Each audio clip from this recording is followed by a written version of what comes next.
Hailing from southern Othar, the Viera are tall beings with rabbit-like ears. They first joined our game in Shadowbringers, and the male counterpart in Endwalker. The Viera live in the Gelmora jungle of Dalmasca, and are a race that are reclusive and highly territorial. They are guardians of the forest, and they fiercely guard it from any outsiders, to the point that if you visit their forest, you are more likely to just be shot at than actually spoken to. The Viera are rarely seen outside the forest because they live by a strict code known as the Green Word, or the Word of the Wood. And this code bans an Viera from interacting with the outside world unless it is strictly necessary. And if a Viera leaves the forest to discover the outside, they are banished and can never return to their former home. Meaning anyone who plays a Viera was either born outside the forest, or they left their home and are never permitted to return. Now, the Viera are extremely long-lived species, being said to live 3 times the length of the average Ellison, who were the longest living species before the Viera showed up. Who were the longest living player race before the Viera showed up. But childhood is still relatively short for a Viera. At the age of 13, they reach adulthood, and after that, they don't change very much physically. Though before, there is no difference between the boys and the girls. Now, the children are known as kids, and they look exactly the same until they turn 13 and start developing either masculine or feminine features. Now, the ratio is about 80% girls and 20% boys, so this gender balance for the Viera is severely skewed. And actually, as a species, the genders live completely separated. So when we talk about the Viera, we actually have to talk about the boys and the girls separately, as their lives are just so different. So we're gonna start with girls. The Viera are a matriarchal society, and the female form a village, where the children are raised. Each village is sort of their own tribe, and each tribe follows a strict code of life, which can differ a little bit between them. Though one thing they all have in common is that if you break this code, you are swiftly and severely punished. Now, in the village, the women live both as hunters and gatherers, and their goal is always to protect the wood and nurture it. They are known to clear undergrowth, plant seeds, eradicate vermin, and generally just keep balance in nature. And each tribe is fiercely protective of the area around their village. And they don't hesitate to kill anybody who arrives there. No questions asked, you're just gonna die. This was especially noticeable when the Garleans expanded their reach over Dalmasca, by simply taking over the area like Garleans are wont to do.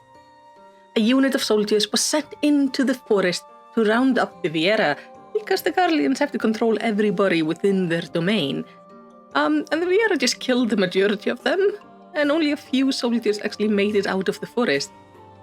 Few Viera actually came out with them, but they did not come out as prisoners. They just came out because they want to explore the world, and they figured, I might as well go with these guys. So generally, going into the forest is not a good thing. And my advice, if you ever plan to go into the forest, I think you should do so with utmost respect and understanding that you are most likely gonna die. Those are the girls. So what about the boys? Well, they're also in the forest, but they don't live in the villages. As a child, the male kid looks like the girl, so they just live in the village. Just like them, there is no difference made. But as the boy starts developing their male appearance, they will have to live in the village until another male comes to the village. Now, the males come to the village every 3 to 5 years, with 2 goals. One is to mate with the females, and the second is to take away any adult males still living in the village. Now, male Vieras live alone most of the time. It is only during this training period that they stay with another male, and the older male has the job of training them and taking them through the rite of passage to make them into a guardian of the wood. And this training is brutal, as many of the young Viera are not guaranteed to survive, which lessens the number of males even more within the tribe. But if they survive the training, they take on the role of the Master Wood Warden. But if they survive the training, they become what is known as Master Wood Warder. and the young male and the teacher part ways to once more seek solitude as they protect the forest. And they remain alone except for the times where they go back to the village to mate with the females.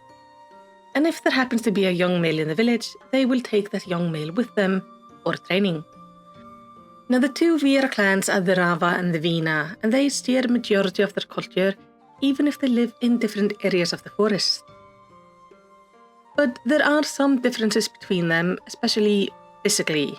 So the Rava clan lives deep within the jungle, so they tend to have darker skin color and hair that blends well in with the surrounding foliage, while the Vina live on the outskirts of the forest, closer to the mountains, and their skin is pale and their hair tends to be light to better blend in with the snowy surroundings.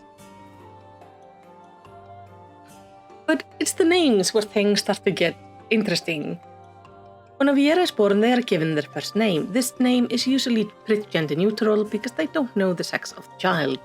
As they reach adulthood and they know if they're a boy or a girl, it is quite common for them to actually change their name to be either more masculine or feminine. But not every Viera does this, so we have actually a wide range. Not to mention there is no rule against females having masculine names and males having feminine names. Meaning, when you just hear a Viera name, you have no idea what you're gonna meet. There is no rule behind it. At least when it comes to the forenames. The last names are gonna give us a little bit more information.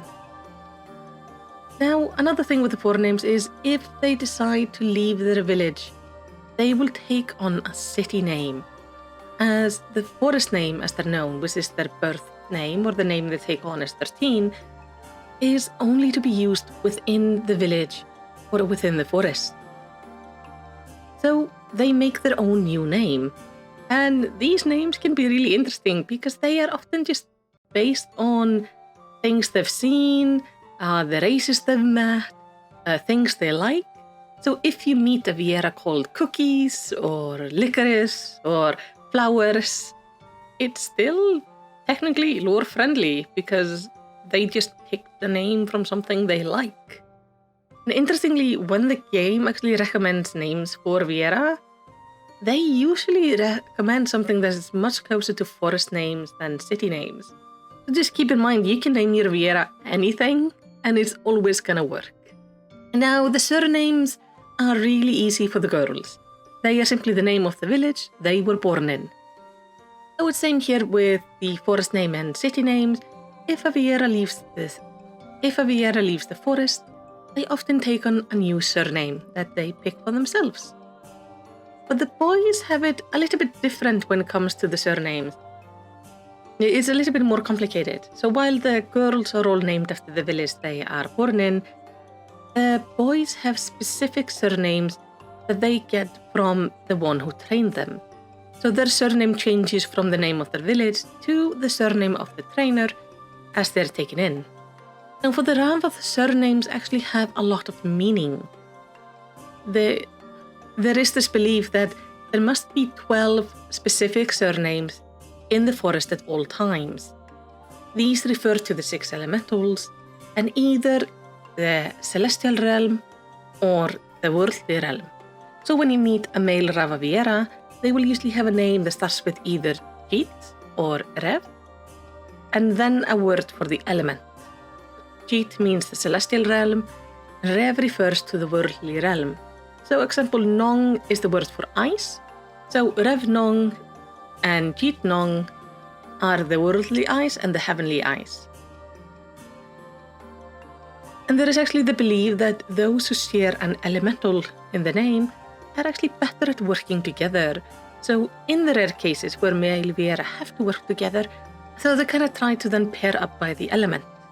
And if one of the names in the forest is lacking, someone, usually with a similar affinity to an element, is renamed to fill the spot.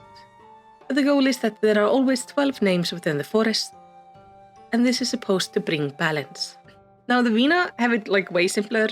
Their surnames always end with West, which means guardian. And their former part of the names is just generally something in the Viera tongue referring to something small or some part of nature, giving them far more naming options. Now, one thing I found interesting is that Viera names are supposed to mildly be based on Icelandic grammar and dialect, and sometimes I see it, but most of the time I don't. I feel more like they just kind of looked at what Icelandic sounds to foreigners and they just wrote that, which I think is really funny to read. But there's definitely some Icelandic inspiration, and it makes sense as all of the voice actors for the Viera are Icelandic. And the reason I sound like Viera is because I'm Icelandic, making me always kind of feel odd when I come across a Viera in game, because you don't hear a lot of Icelandic voice actors on the account of how few we are. But it always feels kind of weird and fun, but definitely weird. I'm getting more used to it. But I hope you found this interesting, that you learned something new about your Viera. Now, if you like Final Fantasy lore, make sure to subscribe, press the notification bell, and share this video with your Viera friends. If you want to talk to me about Final Fantasy lore, about games, be notified about when I'm streaming and fun stuff like that, join my Discord, it's down in the description. I would love to have you. And finally, I hope you find another video of mine to watch. But whatever you do, I hope you have a lovely day.